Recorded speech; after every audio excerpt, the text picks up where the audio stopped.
প্রিয় ছাত্রছাত্রীবৃন্দ, আমার চ্যানেলে তোমাদের সকলকে স্বাগত জানাই। আজ তোমাদের সামনে যে প্রশ্ন উত্তরগুলি এনেছি সেগুলি বাঁকুড়া বিশ্ববিদ্যালয়ে দর্শন পঞ্চম সেমিস্টার মাইনরের প্রশ্ন উত্তর। এখানে দুটি প্রশ্ন ও উত্তর আছে, সেগুলি প্রথম থেকে শেষ পর্যন্ত দেখার সাথে সাথে আমার চ্যানেলে নতুন হয়ে থাকলে চ্যানেলটিকে সাবস্ক্রাইব করে দিও, আর চ্যানেলটি একটু বেশি বেশি করে শেয়ার করে দিও, যাতে অন্যান্য ছেলেমেয়েরা এই প্রশ্ন উত্তরগুলো পেয়ে উপকৃত হতে পারে। ১ নম্বর প্রশ্ন দেখো, পর্যবেক্ষণ বা বাহ্য দর্শন পদ্ধতি ব্যাখ্যা করো, এর সুবিধা ও অসুবিধা লেখো।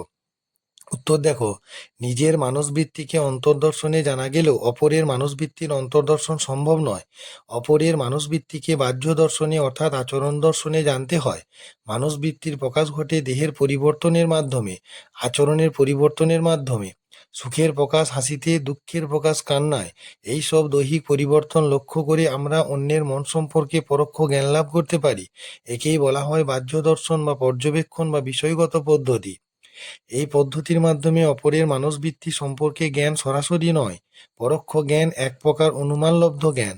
ব্যক্তির বাহ্য প্রকাশ লক্ষ্য করে তার মানসিক অবস্থা সম্পর্কে জ্ঞান লাভের ক্ষেত্রে দৈহিক পরিবর্তন পর্যবেক্ষণ ও মানসবৃত্তির জ্ঞান বিচ্ছিন্ন রূপে থাকে না, তাদের অবিচ্ছিন্ন রূপেই আমরা জানি। তাই মানসিক অবস্থা সম্পর্কে জ্ঞান অনুমানলব্ধ হলেও অনুমান প্রক্রিয়াটি সম্বন্ধে আমাদের সচেতনতা থাকে না। কোনো ব্যক্তি হাসছে, অতএব তার মনে খুশি ভাব আছে, এমন স্পষ্টভাবে অনুমান হয় না। প্রতিটি মানসবৃত্তির দুটি দিক, আন্তর ও বাহ্যিক। মানসবৃত্তির আন্তর দিকটি জানা যায় অন্তর্দর্শনের সাহায্যে, আর বাহ্যিক দিকটির অর্থাৎ দৈহিক বা আচরণগত পরিবর্তনের দিকটি জানা যায় বাহ্য দর্শনের সাহায্যে। এজন্য একে বস্তুনিষ্ঠ বা বিষয়গত বা পরোক্ষ পদ্ধতি বলা হয়। এর সুবিধাগুলি দেখো। ১ নম্বর, অপরের মনকে জানার একমাত্র উপায় হলো বাহ্য দর্শন পদ্ধতি, কেননা অপরের মানসবৃত্তি সম্পর্কে অন্তর্দর্শন সম্ভব নয়। তার বাহ্যিক পরিবর্তন লক্ষ্য করে তার মানসবৃত্তি সম্পর্কে অনুমান করাই কেবল সম্ভব। ২ নম্বর, প্রতিটি মানসবৃত্তির দুটি দিক, অভ্যন্তরীণ ও বাহ্যিক। অভ্যন্তরীণ দিকটি জানা যায় অন্তর্দর্শনের দ্বারা, কিন্তু বাহ্যিক দিকটিকে জানা যায় পর্যবেক্ষণের দ্বারা। ৩ নম্বর, অন্তর্দর্শনের দ্বারা কেবল নিজের মনের জ্ঞান লাভ করা যায়, কিন্তু সমষ্টি মন, গোষ্ঠী জীবন, সামাজিক রীতিনীতি প্রভৃতি সম্পর্কে কেবল পর্যবেক্ষণের দ্বারাই জ্ঞান লাভ করা যায়। ৪ নম্বর, শিশু মন, অস্বাভাবিক মন, প্রাণী মন সম্পর্কে জানতে হলে মূলত পর্যবেক্ষণ পদ্ধতির উপর নির্ভর করতে হয়। এই পদ্ধতির অসুবিধা, উক্ত সুবিধাগুলি থাকা সত্ত্বেও পদ্ধতি কিছু ত্রুটি আছে। ১ নম্বর, মানুষের মনের একটি প্রবণতা হলো নিজের মতো করে অপরকে দেখা। এর ফলে অনেক ক্ষেত্রে অপরের আচরণের ভ্রান্ত ব্যাখ্যা হতে পারে। ২ নম্বর, পর্যবেক্ষক যদি পক্ষপাতদুষ্ট হন বা সংস্কারাচ্ছন্ন হন, তাহলে আচরণের উপর নির্ভর করে মানসিক অবস্থার সঠিক অনুমান সম্ভব হয় না। ৩ নম্বর, ব্যক্তির শিক্ষা দীক্ষা, স্বভাব চরিত্র, মেজাজ, সংস্কার ও সংস্কৃতি সম্পর্কে কিছু জ্ঞান না থাকলে তার আচরণ পর্যবেক্ষণ করে মানসবৃত্তি সম্পর্কে সঠিক অনুমান করা যায় না। ৪ নম্বর, এমন অনেক মানসবৃত্তি আছে যাদের বাহ্যিক প্রকাশ ঘটে একইভাবে অশ্রুমোচন দুঃখের হয়, আনন্দেও হয়। এসব ক্ষেত্রে বাহ্য প্রকাশ পর্যবেক্ষণ করে মানসিক অবস্থার অনুমান সঠিক হতে পারে না। ৫ নম্বর, নির্জ্ঞান মনের জ্ঞান পর্যবেক্ষণের দ্বারা সম্ভব নয়, কারণ নির্জ্ঞান মনের বহিঃপ্রকাশ ঘটে বিচ্ছিন্নভাবে, সরাসরি নয়। ৬ নম্বর, পর্যবেক্ষণ পদ্ধতি কোনো স্বনির্ভর পদ্ধতি নয়, এটি অন্তর্দর্শন পদ্ধতির উপর নির্ভরশীল। পরবর্তী প্রশ্ন, পরীক্ষণ পদ্ধতি ব্যাখ্যা করে এর সুবিধা অসুবিধা লেখো।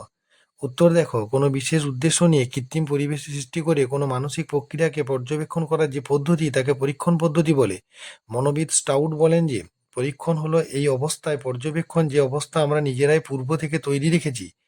অন্তর্দর্শনে এবং পর্যবেক্ষণে মানসিক প্রক্রিয়াগুলি মনোবিদদের ইচ্ছানুসারে ঘটে না, নিজেদের স্বাভাবিক নিয়মানুসারে ঘটে। কাজেই মনোবিদ নিজের প্রয়োজন অনুসারে সেগুলি নিয়ে গবেষণা করতে পারেন না। বৈজ্ঞানিক প্রয়োজনে মানসিক প্রক্রিয়াগুলিকে কৃত্রিমভাবে পরীক্ষাগারে উৎপন্ন করা প্রয়োজন হয়। পরীক্ষাগারে নিয়ন্ত্রিত অবস্থার মধ্যে কৃত্রিমভাবে সৃষ্ট মানসিক প্রক্রিয়ার অন্তর্দর্শন ও পর্যবেক্ষণ করা হয়। মনোবিদ পরীক্ষাগারে নিজের সুবিধামতো কৃত্রিম উপায়ে বৈজ্ঞানিক যন্ত্রপাতির সাহায্যে মানসিক ক্রিয়াকে উৎপন্ন করেন এবং পর্যবেক্ষণ করেন। পরীক্ষণের সময় যেহেতু অবস্থা মনোবিদের আয়ত্তে থাকে, সেই হেতু অপ্রাসঙ্গিক ও অবান্তর বিষয়গুলিকে বর্জন করে আলোচ্য ঘটনাকে অন্যান্য ঘটনার প্রভাব থেকে মুক্ত ও স্বতন্ত্র করে নেওয়া যেতে পারে। অথবা আলোচ্য বিষয়টিকে অবান্তর ও অপ্রাসঙ্গিক বিষয় থেকে আলাদা করার জন্য পারিপার্শ্বিকের পরিবর্তন সাধন করে নেওয়া যেতে পারে। এতে কোনো একটি অবস্থাকে পরিবর্তিত করলে ঘটনাটি কিভাবে পরিবর্তিত হচ্ছে তা যথাযথভাবে পর্যবেক্ষণ করার সুযোগ ঘটে এবং প্রয়োজনে একই পরীক্ষণের কাজ বহুবার চালিয়ে একই ঘটনা সম্পর্কে সঠিক জ্ঞানলাভ করা যেতে পারে। মনোবিদ্যার পরীক্ষণে দুজন পর্যবেক্ষক প্রয়োজন হয়, একজন পরীক্ষক ও অন্যজন পরীক্ষণপত্র। পরীক্ষক নিয়ন্ত্রিত পরিবেশে পরীক্ষণ পাত্রের উপর একটি উদ্দীপক প্রয়োগ করেন এবং পাত্র অন্তর্দর্শনের সাহায্যে নিজের মানসিক অভিজ্ঞতার বর্ণনা দেন, বা পরীক্ষক পাত্রের বাহ্যিক পরিবর্তন লক্ষ্য করে মানুষবৃত্তির অনুমান করেন। পরীক্ষা কখনো কখনো দলের উপরও করা হয়।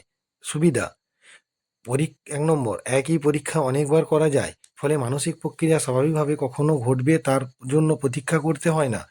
2 নম্বর, পরীক্ষণে মানসিক প্রক্রিয়াটিকে ধীরভাবে ও সতর্কভাবে প্রত্যক্ষ করা যায়।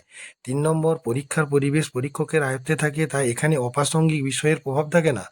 4 নম্বর, পরীক্ষণের সাহায্যে মানসিক প্রক্রিয়ার অভ্যন্তরীণ ও বাহ্যিক উভয় দিকই জানা যায়। 5 নম্বর, পরীক্ষা লব্ধ সিদ্ধান্ত গাণিতিক আকারে প্রকাশ করা যায়, ফলে এ বিষয়ে আরও বিশ্লেষণের সুযোগ থাকে। অসুবিধা: 1 নম্বর, প্রকৃতি পরিবেশে মানসিক ঘটনা যত সহজ ও সরলভাবে প্রকাশিত হয়, পরীক্ষাগারে কৃত্রিম পরিবেশে তত সহজ ও সরলতার প্রকাশিত হয় না। 2 নম্বর, অবস্থা তারতম্য অনুসারে মানসিক প্রক্রিয়াগুলির তারতম্য সবসময় লক্ষ্য করা যায় না। 3 নম্বর, মনোবিদ্যার পরীক্ষণপাত্র যেহেতু জীবিত প্রাণী, তাই তার উপর সবসময় নিয়ন্ত্রণ রাখা সম্ভব নয়। 4 নম্বর, ব্যক্তিতে ব্যক্তিতে প্রভেদ থাকায় অনেক সময় ব্যক্তিবিশেষের উপর পরীক্ষা চালিয়ে সুফল পাওয়া যায় না।